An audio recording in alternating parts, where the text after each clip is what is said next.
Baik, Assalamualaikum warahmatullahi wabarakatuh. Mohon izin Bapak dosen, mohon izin rekan-rekan. Izin perkenalan diri, Praja Muda Satria Rizky Wirbrata, NPP 330444, dari kelas 3 Provinsi Jawa Tengah. Izin pada kesempatan kali ini akan membahas terkait dengan aplikasi pemerintahan yaitu G2Z, G2B, dan G2C di Provinsi Jawa Tengah. Jadi sebelumnya kita akan membahas terkait dengan aplikasi government to government, yaitu adalah aplikasi terkait dengan komunikasi dan pertukaran informasi online antar departemen atau lembaga pemerintahan melalui basis data terintegrasi.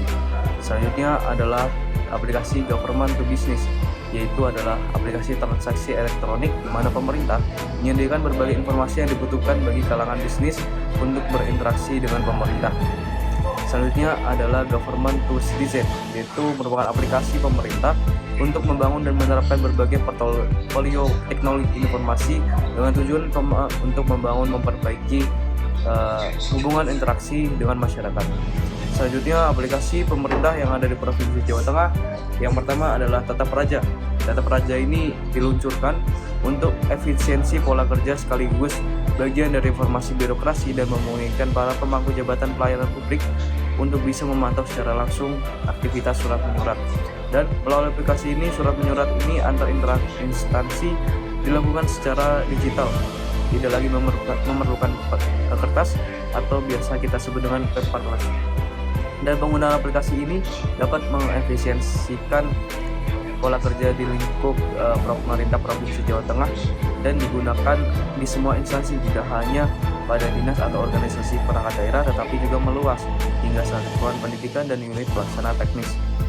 Selanjutnya, aplikasi Tata Praja ini juga terintegrasi dengan layanan Soremase atau sistem otomatisasi respon layanan petugas manajemen sertifikat elektronik. Dan fiturnya ada beberapa, yaitu manajemen naskah dinas dan surat, kemudahan revisi, tanda tangan digital, dan monitoring progress. Yang selanjutnya ada aplikasi e-Makaryo. E-Makaryo ini merupakan upaya pemerintah untuk memberikan fasilitas kepada para pencari kerja dan menghubungkan dengan perusahaan pihak penyedia pekerjaan. Aplikasi ini dibuat sederhana mungkin agar mampu diakses oleh seluruh kalangan. Dan aplikasi ini disebut juga sebagai platform lowongan pekerjaan online yang diharapkan dapat mengurangi tingkat pengangguran terbuka di Provinsi Jawa Tengah.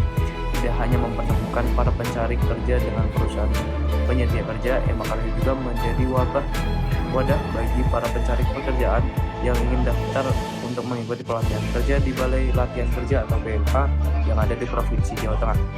e-Makaryo ini dapat diakses oleh seluruh kalangan masyarakat dan diharapkan dapat memberikan kesempatan kerja bagi masyarakat setinggi-tingginya, sehingga tingkat pengangguran yang ada di Provinsi Jawa Tengah pun akan terus menurun. Selanjutnya ada aplikasi GRMS atau Government Resources Management System Provinsi Jawa Tengah. Aplikasi ini dibangun terintegrasi dengan pemerintah Provinsi Jawa Tengah dan sebagai perwujudan dari e-government yang ada di Provinsi Jawa Tengah. Dan sistem aplikasi ini terdiri dari sistem budgeting, e-project planning, e-standarisasi harga barang atau SHB, e-penataan, e-delivery, e-controlling, e-monef, dan e-government planning handling.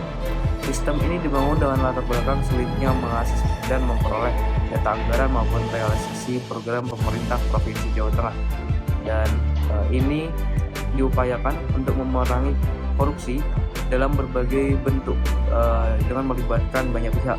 Dan melalui sistem ini, pimpinan daerah maupun aparatur maupun masyarakat pun bisa memiliki kesempatan untuk berpartisipasi dalam perencanaan pembangunan masyarakat. Selain itu juga masyarakat dapat mengusulkan berbagai program kegiatan kepada pemerintah Provinsi Jawa Tengah secara langsung. Selanjutnya ada Provinsi Laporgub atau Portal Laporan Pengaduan Online Provinsi Jawa Tengah. Dan Laporgub ini ada platform laporan online yang memungkinkan masyarakat melaporkan permasalahan kepada pemerintah dengan mudah dan efisien. Dan aplikasi ini merupakan sebuah platform inovasi yang bertujuan untuk meningkatkan partisipasi masyarakat dalam pengawasan pemerintah dan pelayanan publik. Laporgub ini dalam pengawasan pemerintah, sebuah platform yang memungkinkan masyarakat untuk melaporkan masalah terkait dengan pelayanan publik kepada pemerintah daerah secara cepat dan mudah, dan digunakan dengan tujuan menyampaikan aspirasi, keluhan, dan masalah-masalah yang dihadapi dalam mendapatkan pelayanan publik dengan mudah, transparan, dan juga efektif dan efisien. Tujuan utamanya adalah untuk menciptakan keterbukaan dan memperkuat hubungan antara pemerintah dengan masyarakat yang ada di Provinsi Jawa Tengah. Dengan adanya lapor gub ini diharapkan partisipasi masyarakat dalam pengawasan kinerja pemerintah itu dapat ditingkatkan lebih lagi. Selanjutnya ada aplikasi Sidenok atau Sistem Informasi Dokumen Online Kependudukan yang ada di Kota Semarang. Jadi sebuah aplikasi mobile service Dinas Dukcapil atau penduduk catatan sipil yang mempermudah pelayanan akses administrasi kependudukan secara digital, cepat, akurat, dan transparan bagi seluruh warga Kota Semarang. Aplikasi ini diciptakan oleh Dinas Kependudukan dan Catatan Sipil Kota Semarang, di mana memberikan kemudahan akses layanan administrasi kependudukan yang berbasis digital. Dan aplikasi ini menjadi salah satu langkah upaya yang dilakukan oleh pemerintah Kota Semarang untuk memberikan suatu kemudahan dalam hal pelayanan administrasi kependudukan, dan menjadi langkah upaya pemerintah Kota Semarang dalam mewujudkan governance yang good di Kota Semarang. Fitur-fiturnya antara lain ada KTP elektronik, akte kelahiran, kartu keluarga, dan lainnya yang berhubungan dengan administrasi kependudukan. Dan aplikasi ini juga sebagai sarana melakukan pendaftaran online untuk mengurus keperluan administrasi kependudukan, sehingga tidak perlu mengantre atau tidak perlu mendaftar langsung ke kantor Dinas Kependudukan dan Catatan Sipil. Ini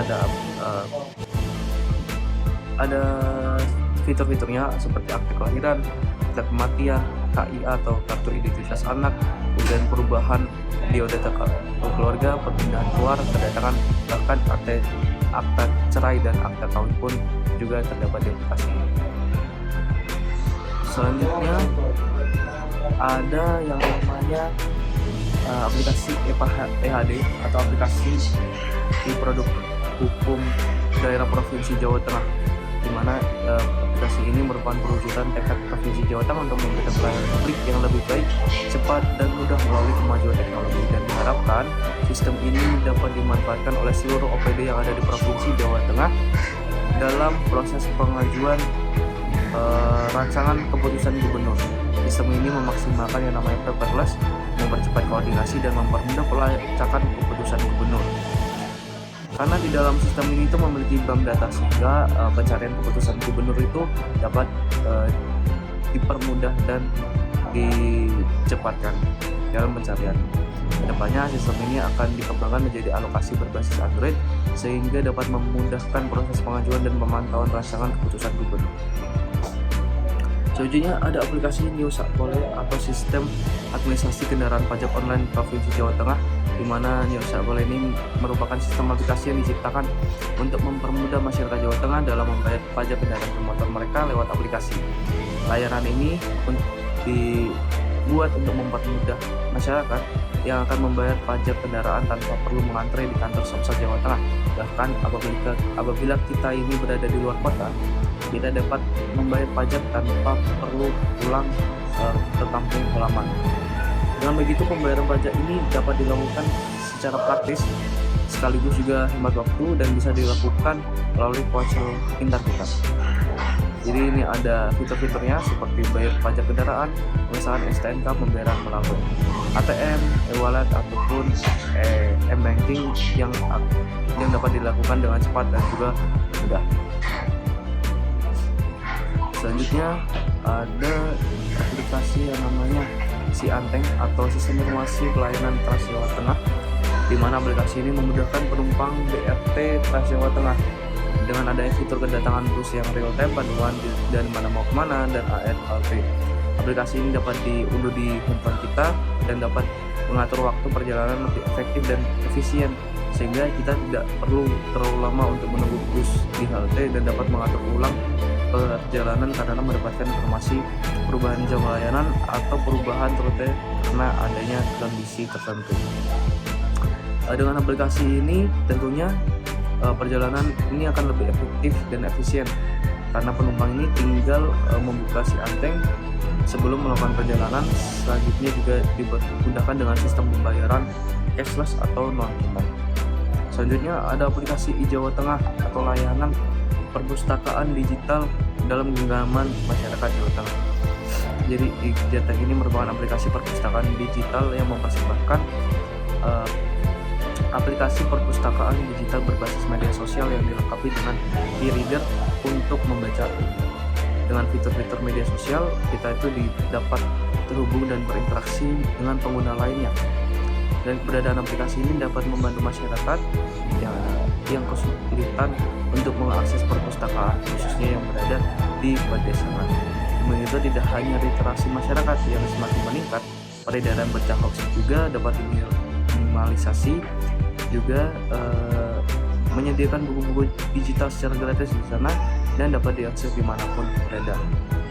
Keunggulan lainnya, masyarakat ini bisa berpartisipasi untuk menambah koleksi buku pada aplikasi tersebut, sehingga masyarakat ini dapat membuat perpustakaan sendiri dengan mengupload tulisan-tulisan yang mereka buat. Bahkan aplikasi ini juga menyediakan tempat diskusi bagi masyarakat atau pengguna aplikasi ini. Mungkin sekian dari pemaparan aplikasi G2G, G2B, dan G2C pada pemerintah Provinsi Jawa Tengah. Sekian, wassalamualaikum warahmatullahi wabarakatuh.